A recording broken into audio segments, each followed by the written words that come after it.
here's how to handle peer pressure. First of all, let go of the idea that peer pressure is only about like sex, drugs, and booze. Because it's not. It's about a whole like myriad of other small issues. And if you don't learn how to resist peer pressure like early on in your life, you're going to get absolutely steamrolled by people in your life. And then you're going to feel like a victim. And as I talk about in my bullying videos, feeling like a victim is like the most ruinous thing that can befall you, because the effects of feeling like a victim are so far-reaching and terrible. It's like a poison in your life, and really, you kind of only have yourself to blame. But we'll get back to that in a minute. So okay, sex, drugs, and booze. It's almost easier to resist peer pressure in those categories because it's like, well, either you do drugs or you don't. And either you're having sex or you don't. And either you drink or you're not. So it's like, it's fine to be on one side or the other because there are a lot of people on both sides. But then there's other instances in your life, especially for us girls, because we're social creatures and girls are raised to be pleasers and say yes and not make waves and be polite, that we end up getting like talked into or pressured into so many things.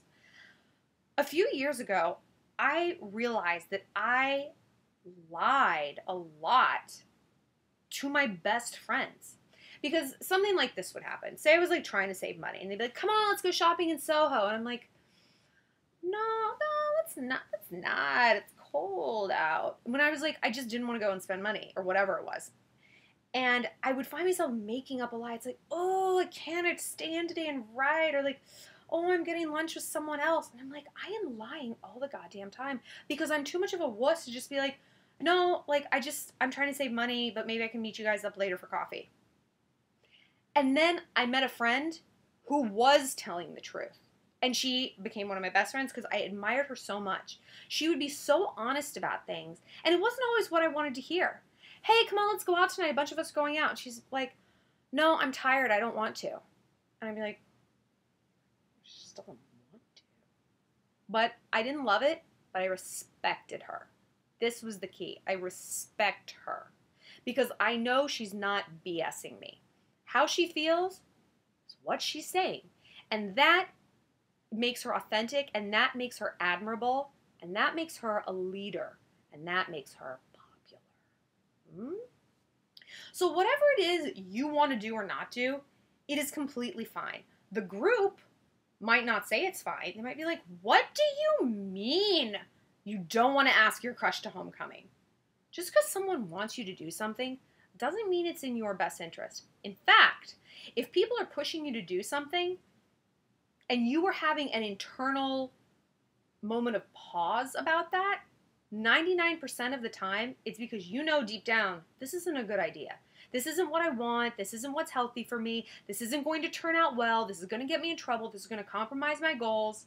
But there's, it's that social pressure that you want to please.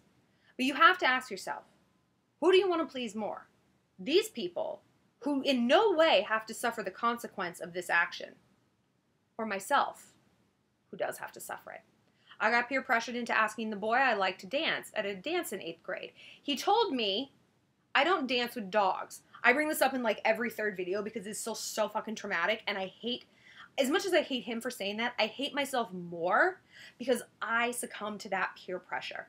I knew it was going to go bad. I knew I wasn't ready for it. I knew it wasn't the right decision, but I was weak. And I was just like, okay. And instead of making up an excuse even, or like whatever, I was just like, okay. And who had to suffer? Me. Not my 2 friends who were telling me to do it. Me. I was the one crying at night. They went home and whatever. So you have to ask yourself, whose opinion do you value more? Someone else's or your own? And if you start standing up for yourself and being like, no, like I don't want to do this, or I don't want to go there, or I don't want to say that, or I don't want to wear this, or I think this is a bad idea. And it doesn't have to be combative. That's what we always think. If we resist peer pressure, it's going to start a war. And it might actually no, it won't.